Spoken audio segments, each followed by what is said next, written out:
266 माननीय मंत्री जी। माननीय अध्यक्ष जी, खंड 1 विधानसभा क्षेत्र बाड़मेर में खाद्य सुरक्षा योजना के तहत 54,651 परिवार पंजीकृत हैं तथा इतने ही परिवारों को योजना का लाभ मिल रहा है।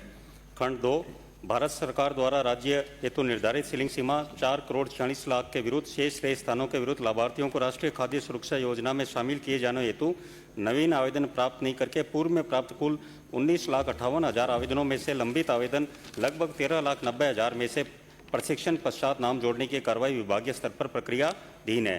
खंड 3 विभागीय आदेश दिनांक 5/11/2015, 29/9/2017 एवं 11/4/2022 द्वारा राष्ट्रीय खाद्य सुरक्षा से वंचित पात्र लाभार्थियों के नाम खाद्य सुरक्षा सूचियों में जोड़ने एवं अपात्र व्यक्तियों के नाम हटाए जाने के लिए अपीलीय प्रक्रिया है।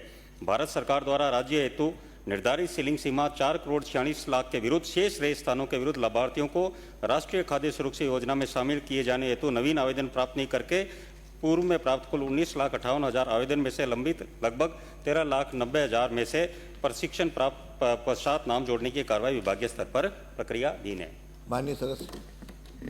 माननीय अध्यक्ष महोदय, मैं आपके माध्यम से मंत्री जी से आग्रह करना चाहूँगी कि सरकार की जितनी भी विकास की योजनाएं हैं उसका आधार जनगणना होता है।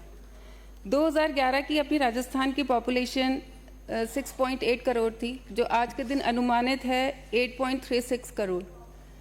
आज के दिन हम ये देखते हैं कि बीच में सरकार ने कई बीपीएल नाम जोड़े और काटे।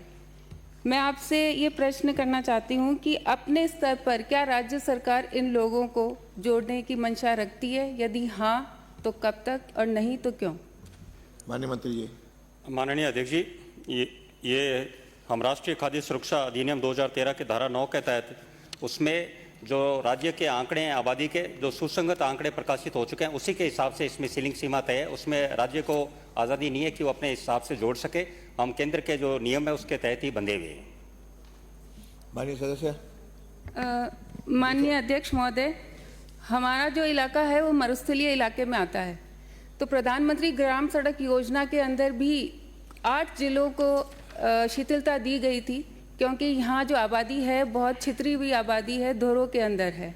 तो मैं आपसे प्रश्न करना चाहूँगी कि जो निर्धारित मापदंड है 500 राशन कार्ड अथवा 2000 यूनिट पे एक नई उचित मूल्य दुकान खोलने की, तो मेरा आपसे प्रश्न है कि क्या ये जो, क्योंकि आप भी उसी क्षेत्र से आते हैं, मरुस्थलीय क्षेत्र से, तो क्या यहाँ लोगों की बसावट को देखते हुए जो दूर दूर रह रहे हैं यहाँ विशेष शीतलता देकर नई राशन की दुकानें का विचार सरकार रखती है?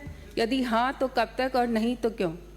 माननीय मंत्री जी। माननीय अध्यक्ष जी, बाड़मेर से आने वाले माननीय सदस्य का प्रश्न बिल्कुल न्यायोचित है कि रेगिस्तान क्षेत्र में दूरियां, ढाणियां और गांव लंबी दूरी पे बसावट होती है, तो वहां पर व्यक्ति को जाना, दूसरी जगह से उचित मूल्य दुकान पर जाना बहुत मुश्किल होता है। तो वहाँ पर कहीं ना कहीं हम जहाँ आपके सुझाव आएंगे, जहाँ पर भी माननीय विधायक जी की आवश्यकता है कहीं ऐसी दुकानों की, राशन की दुकानों की, तो मैं आश्वस्त करता हूँ वहाँ पे नई राशन की दुकानें खोल दी जाएगी जहाँ सुझाव। अगला प्रश्न है श्री अर्जुन सिंह।